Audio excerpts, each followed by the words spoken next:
ભરૂચ નગરપાલિકા દ્વારા સ્વચ્છતા પખવાડાની ઉજવણી, શહેરના પબ્લિક ટોયલેટની સફાઈ હાથ ધરાઈ।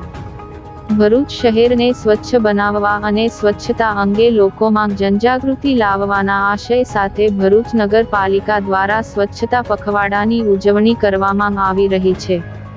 નિર્મળ ગુજરાત 2.0 સ્વચ્છતા પખવાડિયા અંતર્ગત ભરૂચ શહેરમાં આવેલ આધુનિક પબ્લિક ટોયલેટનું સ્વચ્છ સર્વેક્ષણ 2024ના અંતર્ગત ODFના પેરામીટર મુજબ અવલોકન તથા વિશેષ સાફ સફાઈ હાથ ધરવામાં આવી હતી। ભરૂચ શહેરમાં આવેલ વાર્ડ નંબર 5માં શીતલ સર્કલ ખાતે આવેલ આધુનિક પબ્લિક ટોયલેટમાં સ્વચ્છ સર્વેક્ષણ 2024ના અંતર્ગત ODFના પેરામીટર અનુસાર વિવિધ સુવિધાઓ છે કે નથી તેનું સંપૂર્ણ અવલોકન વોર્ડના સેનેટરી ઇન્સ્પેક્ટર ભૂમિબેન સેવક દ્વારા કરવામાં આવ્યું, સાથે IEC એક્સપર્ટ નિકુંજ ભટ્ટ હાજર રહ્યા હતા।